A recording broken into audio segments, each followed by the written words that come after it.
ดีเนาะทุกคนตอนนี้ก็อยู่กับพวกเราเช่นเคยเนาะนุ่มน้อยบ้านหนาเนาะตอนนี้เราก็ได้มาบุญช่วงเหือเนาะ โอ้ยเจ็บคอนิดนึงบุญช่วงเหือที่นครหลวงพระบางเนาะคนจะประมาณนี้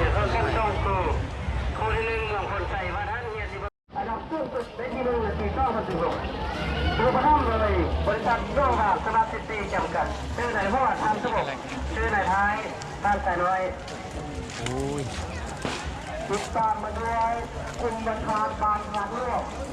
การที่เหยื่อแมนนำแกงมันนี่ดูจากแป้งเป็นนาบุรีต้องขึ้นสี่นะครับอันนี้ก็จะเป็นห้อยดงนะทุกคนห้อยปลาห้อยดงจะมีตัวห้อยนึ่งเนาะกระเจ้าตะเคียนค่ายห้อยนึ่งโลละ70ว้าวโอ้ยพร้อมกันนะ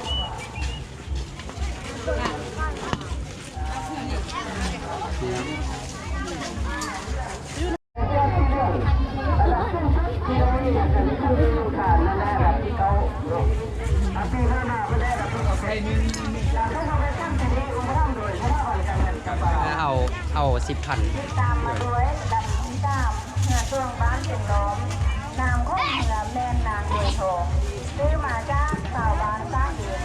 ตึงสร้างขึ้นในปีต้องผลิตขึ้นผู้สร้างเดินทางจากที่ผ่านตึงด้วยแมงสัตว์สร้างมาบรรจุทั้งหมด5ดึกที่ผ่านเดี๋ยวพัฒนาทุกวงตัวโดยต้องหนึ่งดึงใจยาวชูต้องพอ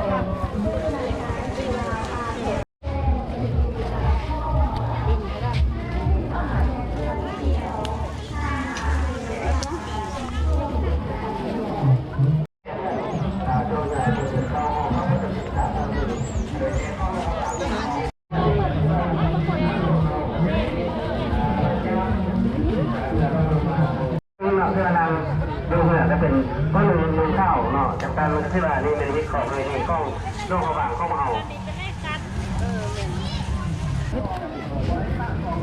โหดี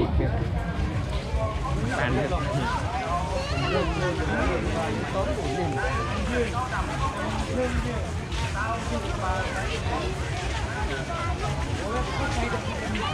มีบอกไว้รุ่นเอาโทรศัพท์ในที่นั่นส่วนแรงมันจะมาจุกสนามเอาสิ่งต้องมีถ้าใครจะได้ใช้โทรศัพท์เกมต่างไปเนาะสำหรับวันนี้มาแจกให้แจกจิบไปเจ้า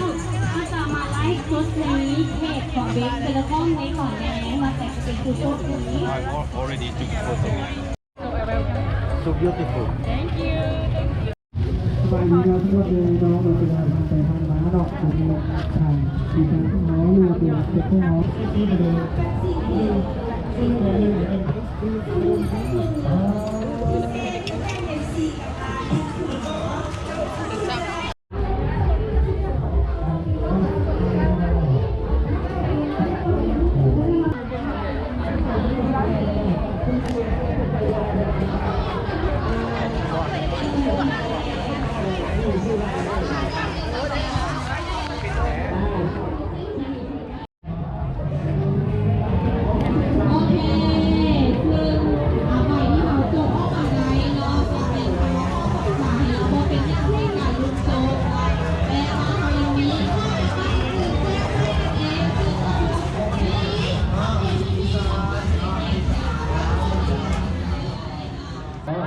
ต้องบำรุงผิวนะและกับผิวกายโอ้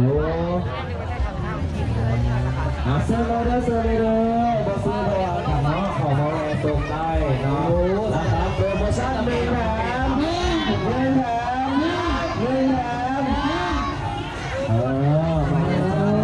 าซื้อเลย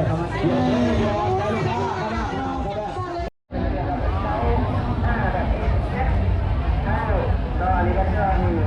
จำนวน10 ปีลงไปแล้วเนาะ10 ปีไปแล้วเดี๋ยวท่านจะให้ราคา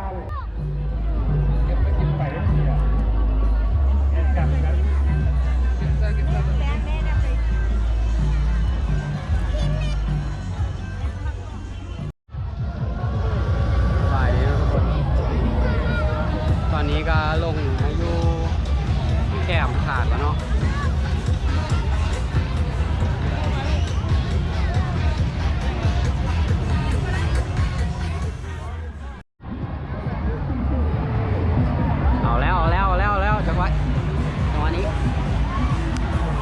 เคี่ยวตุ้ยเข้าเคี่ยวเกี่ยวข้าวเอาแล้วจังหวะนี้เข้าน้ำข้าว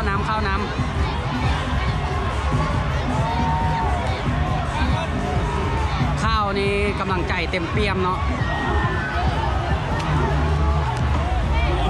เอาคนเอาลุกเลยปะดิเอาเคี่ยวอีกแล้ว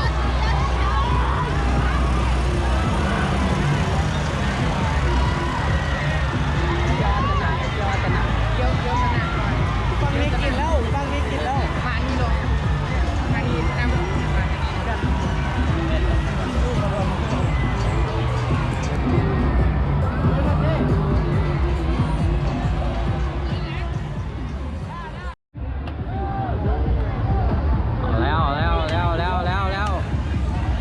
น้ำเงินเรื่องประเด็นเมื่อกี้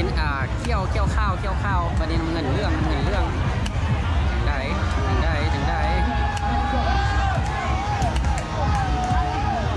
น้ำเงินเห็ดแล้ว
ลำแดงชนะเนาะ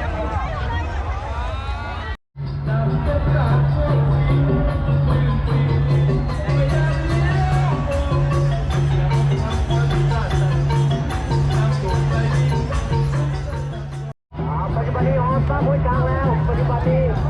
ลูกพระบาทสมาธิตี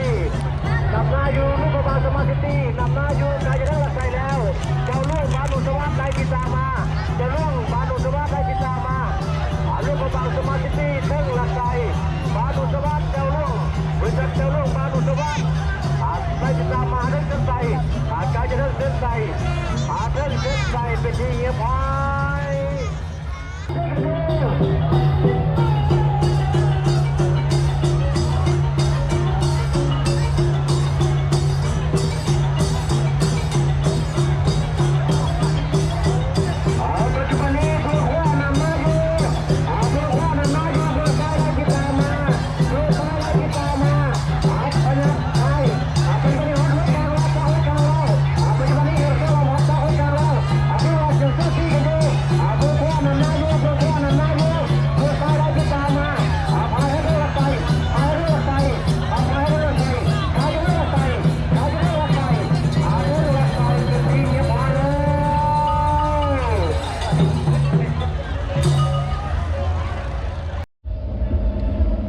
ทุกคน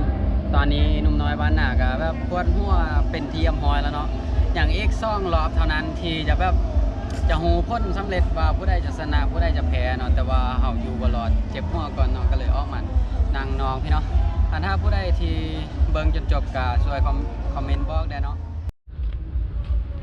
โอเคเนาะทุกคนตอนนี้หนุ่มน้อยบ้านหนาก็กำลังจะกลับบ้านเนาะเหงื่ออย่างซ่องรอบเนาะฮอบห้องชนะเลิศกับฮอบสิ่งชนะเลิศเนาะแต่ว่าหนุ่มน้อยบ้านหนากับบ้านก็เนาะบ่สบายเป็นเอาได้ก็ฝากกดไลค์กดแชร์ให้หนุ่มน้อยบ้านหนาได้เนาะ